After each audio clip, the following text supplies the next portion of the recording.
Hello everyone, আজকে হচ্ছে যদিও এখন অনেক শীত পড়ে, কিন্তু তারপরও আজকে অনেক রৌদ্রোজ্জ্বল দিন। তো এই দিনে কি আর ঘরে বসে থাকা যায় বলেন?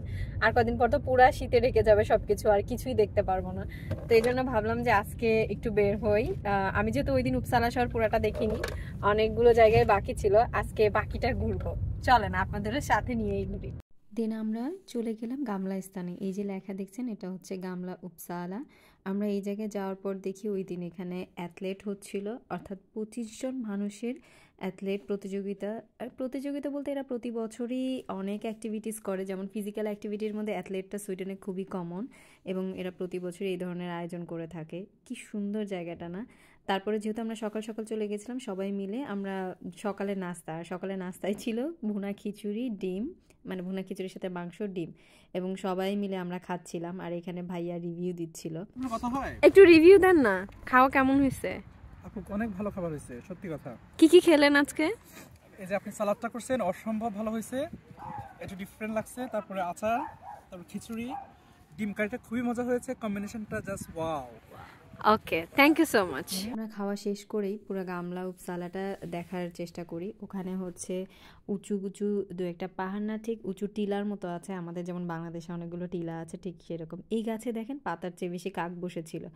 এইখানে অনেক বেশি পরিবেশ বান্ধব, যার কারণে আপনি সব জায়গায় হরিণ, পাখি এগুলো দেখবেন যে নির্ভীকভাবে চলাফেরা করছে।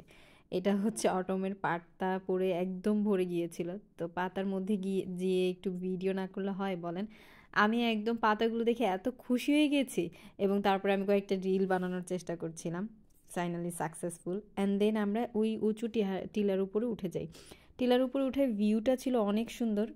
এবং ফাইনালি আমরা দুপুরে খাবার টাইম হয়ে যায়। আমরা সুইডিশ এগ্রিকালচার ইউনিভার্সিটিতে খাওয়ার জন্য যাই, এবং ওখানে যাওয়ার পর আমরা রোদ্রে বসে খেতে চাই। এই যে বেচারারা দুজন কষ্ট করে টেবিল টেনে নিয়ে যাচ্ছে। আসলে ইউনিভার্সিটির প্লেগ্রাউন্ডে বসেই খাওয়ার আমরা আয়োজন করি। আর এখানে অনেক সুন্দর রোদ ছিল, এবং শীতের দুপুরে আর কি রোদে বসে খাওয়ার মজাটাই একটু অন্যরকম।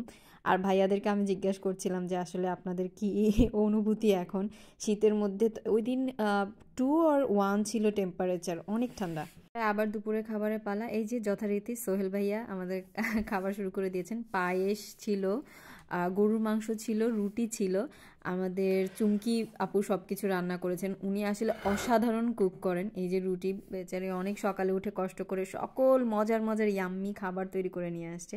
আসলে বাংলাদেশে আসার পর প্রথমবার আমার মনে হচ্ছিল আমি আর একটা ফ্যামিলি পেয়েছি, সব ফ্যামিলির মতো করে সবাই মিলে একসাথে বসে খেয়েছি। এই যে দেখছেন, এটা হচ্ছে একটা স্কুটি, একটা কাপলই স্কুটি করে যাচ্ছিল। আর বিকেলবেলার যা ভিউ ছিল অসম্ভব সুন্দর। উপসালাকে আসলে সাইকেলের শহর বলা হয়। এখানে খুব বেশি গাড়ি দেখা যায় না, চারিদিকে শুধু দেখা যায় যে সাইকেল আর সাইকেল। আর যেহেতু এটা পুরোটা একটা ক্যাম্পাস কেন্দ্রিক শহর, মানে উপসালা সিটিতে অনেক বড় একটা ইউনিভার্সিটি আছে, একটা না কয়েকটা। এটা হচ্ছে বিকেলবেলার কিছু দৃশ্য, যখন সন্ধ্যা হয়ে যাবে ঠিক সেই সময়টা আমরা গাড়িতে করে একটু শহরটা দেখছিলাম। আর ওটা হচ্ছে ডোমশিরকা, যেটার ভিডিও আমি অলরেডি আপলোড করেছি, আপনারা অনেকে অনেক পছন্দ করেছেন। এবং ফাইনালি আমরা বিকেলে আবার চুমকি ভাবের বাসায় চলে আসি যথারীতি। এটা হচ্ছে বিকেলের একটা খাবার ছিল, আসলে দিনটা পুরো খাবারময় হয়ে গেছে। সেই সাথে ভাবি অসম্ভব মজার রাতের খাবারও তৈরি করে। রাতে ছিল ওনার গাছের বেগুন ভাজি, পটল ভাজি, তারপর উনি ডাল দিয়ে পটল রান্না করেছেন। আর সেই সাথে তো ওনার মজার গরুর মাংস ছিলই। আর কি বলবো, এটা ছিল গরুর মাংস, যেটা আমরা অলরেডি রুটি দিয়ে একবার খেয়েছি। রাতেও ভাবি আমাদের জন্য বাকিটা বের করে দেয়। আর এত খাবার দেখে কি আর তর্স হয়, সারাদিন এত টায়ার্ড, দেন ঝটপট বসে পড়ে আমি খেতে। এবং খাবারগুলো আমি আপু অনেক জোর করছিল সব কিছু খাওয়ার জন্য, বাট আমি যেহেতু অলরেডি ফুল ছিলাম শুধু টেস্ট করেছি। খাবারগুলো অনেক মজা ছিল। বাই।